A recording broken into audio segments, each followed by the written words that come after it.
So I'm in the stall of Agilent Technologies with Ankur Sharma, who's the head of sales for the company. Ankur, pleasure to meet you. Thank you. Nice meeting you. Welcome to Hyderabad. Thank you. I know we're in day 2. How have things been thus far? So far, it's all good. Yeah. A lot of buzz, lot of energy. I always love to be part of the Enacon because this is a place where we can meet a lot of customers Yes. and a lot of good interaction. Yeah. In one place, we are able to meet so many customers. That's really, lot of I think energy. that's key, right? Yeah, Because yeah. and Hyderabad is the hub for pharma and life sciences in the Absolutely. country. Yeah. So in any case, is this a large part, are a number of your customers and partners based in and around Hyderabad? Yeah, if you look at, we call this as a central part of the country, Yeah. and this is one of the region which is having the much larger pharmas, where I see that Indian pharma companies who are having presence across the globe. Yeah. Also, there are a lot of MNC companies like Novartis, which are based out in Hyderabad, and now this is called as like Pharma Hub of India. But I see that there are many other segments which are growing. Like there are food testing labs which are coming. We see the government initiatives into the biopharma segment, biosimilars. So there is a lot of investment which is coming on that side as well. So Agilent as a company, you obviously have a presence in a number of market segments. Yeah. Which are the 4 or 5 key segments that you have presence in? Originally, we were more onto the food side of the business, chemical side, but as the company evolved, Yeah. we also made a lot of footprint into the pharma. So if I look at broadly, we are pharma, and the applied side we are, but we have also started evolving into the genomic side of the business as well. Oh, okay. Your business is a mixture of software and hardware. Right. So if one just starts with software first, is there a large part of artificial intelligence and machine learning, blockchain, etc.? Does that come into your devising solutions for products? This is also the focus of the organization on the digital footprint, basically. What Agilent has started looking at is, as this is going to be the future. Yeah. So consciously, we are also moving into that direction. Right. We have done acquisition of one of the companies, I think a year or 2 years before, from the artificial intelligence. Right. The whole idea is that we wanted to embed the artificial intelligence as a part of our hardware as well as the software. And if you see the new age hardware which is coming, is coming with that technology embedded. So what happens is that these instruments are used in the laboratory 24 hours by 7, 365 days. And it needs some maintenance, right? Right. So in order to, and everybody is looking at the productivity at the moment. So what we are trying to do is that when the system goes down, it needs a maintenance. Yeah. That's a more reactive approach.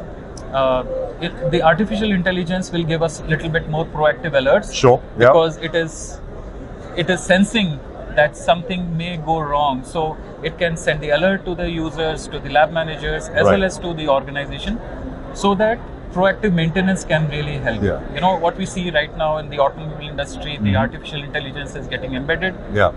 The whole idea is that how we can give a better solution to the labs so that their critical operations doesn't get impacted. Right. Yeah. Okay. And when it comes to hardware, does sustainability in recycling, does that come into your overall corporate strategy as This well? is something which is very close to my heart. Well, I'm And glad to hear Agilent that. As an organization, we are our motive is to work for the mankind, right? Right. Better health, better environment. So that's the overall theme, And if you look at all the instruments which are on the display, we have this ACT label, where we have a collaboration with My Green Lab, and the organization is very, very focused that in all our value chain, in the entire process, whether it's the packaging, manufacturing, shipping, we are consciously putting efforts to ensure that the overall objectives are met. And I think there was a recent statistics which came out that how we have reduced the carbon footprint, the wastage of the water, how it has been reduced. I am really glad to share that we have made a double-digit impact. I think in terms of the water wastage reduction, it was close to 27-28%. Carbon reduction impact was somewhere around 37-38%. So So these are the stringent guidelines which we are following, and we have been interacting with our customers also. Yeah. That they are also appreciating that Agilent is taking the things in direction. So not only the hardware, but all our consumables and solutions also we are. Yeah, I mean, of course, it has to be a 360-degree approach to it. You just can't concentrate on manufacturing or whatever. Right. Because, so do you have like a target for net zero carbon and being carbon neutral? Yeah, is there?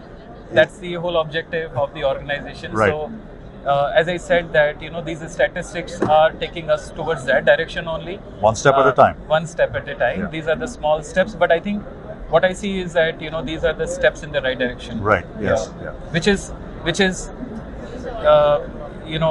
giving us more confidence that we are in the right direction. And when we hear it from our customers and the industry experts, that belief becomes much more stronger. Right. So that's actually quite interesting. So do you use it as, I would say a USP, but one of the key components of your approach to business about this is what we do, rather than being reactive? A client says, we'd like you to be more, carbon aware, sustainable in your approach to business. How does that work? I think this is very interesting. What I see is that maybe when we talk from our own customer perspective, we started hearing it now. Few of the discussions has started evolving in that direction, but the organization started this much more proactively. So these labels were coming for quite some time. Right. I see that this is going to probably be asked from the customers as we move forward, but it was not a reactive one, but I see it as a more proactive approach from the organization itself. So as I say that, the human welfare is in the mind of the organization. Right. And these are all the components or the, some of these dots which we are trying to connect to bring the entire picture. Yeah. As we said earlier, one step at a time. Yeah, absolutely. Wonderful. Ankur, thank you so much. Thank you so much. It's been, nice thank you for your talking to time, and it's been really illuminating for me as well. Thank you I so wish much. you all the very best. Thank you so much.